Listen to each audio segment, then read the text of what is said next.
तो गैंगस्टर जीवा की सरेआम कोर्ट परिसर में गोली मारकर हत्या कर दी गई और हत्या करने वाले को भी पकड़ा गया। पता चला उसका नाम है विजय यादव, लेकिन उसका कोई क्रिमिनल रिकॉर्ड नहीं है। बड़ा सवाल यह है और सब लोग ये जानना चाहते हैं कि आखिर विजय यादव कौन है, क्या इसकी रंजिश थी, किस तरह से वो जुड़ा हुआ था जीवा के साथ और क्यों उसने आखिरकार उसका कत्ल किया, क्या इसके पीछे कोई बड़ी साजिश है और कौन लोग इसमें शामिल हैं। सारे सवालों का जवाब जानने के लिए ये रिपोर्ट देखिए।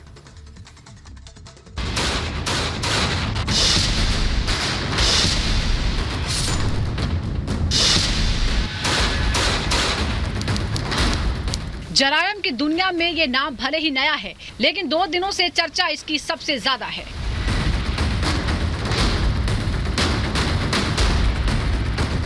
विजय यादव कौन है, कहां का रहने वाला है, किस गैंग से जुड़ा है।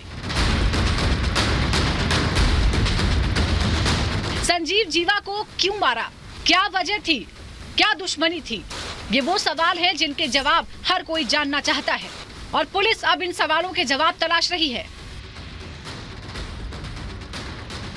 विजय यादव की पूरी जानकारी आपको देते हैं। विजय यादव जौनपुर के सुल्तानपुर का रहने वाला है। विजय उर्फ आनंद ने बीकॉम तक पढ़ाई की है। उसका बड़ा भाई दिल्ली की एक प्राइवेट कंपनी में जॉब करता है, जबकि 2 छोटे भाई अभी पढ़ाई कर रहे हैं। पढ़ाई पूरी करने के बाद विजय यादव मुंबई चला गया। यहाँ उसने कुछ दिन एक प्राइवेट कंपनी में नौकरी की। कुछ दिन पहले ही नौकरी छोड़कर विजय जौनपुर वापस आया था। 11 मई को वो काम की तलाश में लखनऊ आया। यहाँ उसने पाइपलाइन डालने वाली कंपनी में नौकरी शुरू की। पिछले कई दिनों से उसका फोन बंद था। 15 मई के बाद उसका परिवार से कोई संपर्क नहीं हुआ। विजय यादव का पहले कभी किसी गैंग या गुंडों से नाता नहीं रहा, न ही उसका कोई आपराधिक इतिहास ही है। यही वजह है कि न ही परिवार और न ही गांव वालों को भरोसा हो रहा है कि उसने हत्या जैसे संगीन अपराध को अंजाम दिया है। बहुत अचानक लगल ना। विजय का स्वभाव तो अच्छा रहा, कभी न मार कहना न झगड़ा कहना। तब वो न सोचे में लगा था कि कैसा नहीं से हो गया। कभी मार झगड़ा भाई लो तब अपने के ना इतना धक्का लगत नहीं, बहुत झटका लगा। कभी मार पीट कर तो नहीं, कुछ ना धक्का जैसा ये बात लगा पूरा। कभी जो कि ऐसा था ही नहीं वो लड़का, सीधा साधा था, कभी किसी से झगड़ा भी नहीं, कुछ भी नहीं। स्कूल में भी पढ़ता था तो भी अच्छे से रहता था, दुकान पे रहता था तो भी हमारे साथ अच्छे से रहता था वो। एक बैग तो हम लोग सुना, इधर चाय पीने के लिए हम गया तो प्रधान जी हमको बुला करके बताने लगे कि विजय का फोन आया था कि नहीं। हम बोला नहीं, फोन तो नहीं आया था।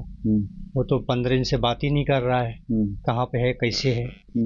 हम लोग खुद छपटिया रहे हैं कि नहीं क्यों बात नहीं कर रहा है। अब फोन हम लोग लगाता था तो मोबाइल स्विच ऑफ बताता।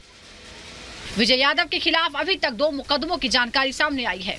विजय के खिलाफ 2016 में पॉक्सो एक्ट में केस दर्ज हुआ था। 2020 में महामारी एक्ट के तहत केस हुआ।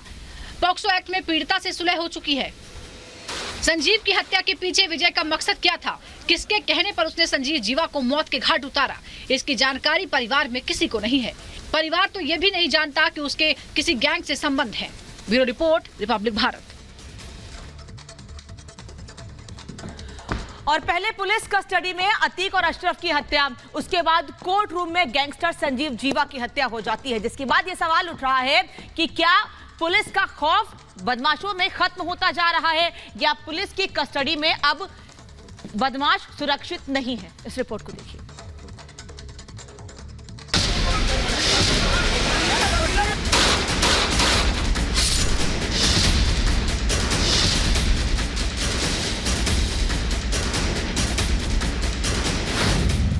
तारीख 15 अप्रैल 2023। पुलिस हिरासत में अतीक अशरफ का मर्डर।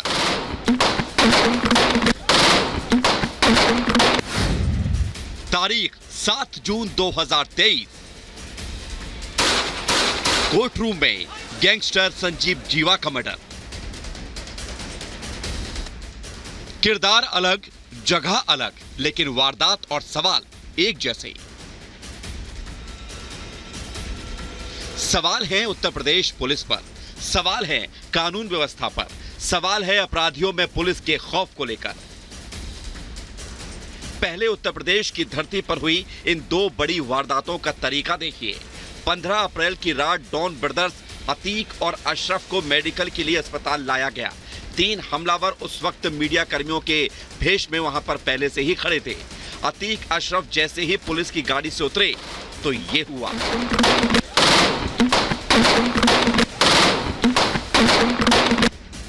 अब लखनऊ के शूटआउट को देखिए।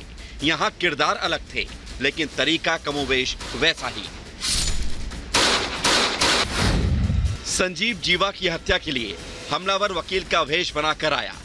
व्हाइट शर्ट और ब्लैक कोट पहने हुआ था। वकीलों की तरह शर्ट पर पेन भी लगाया हुआ था।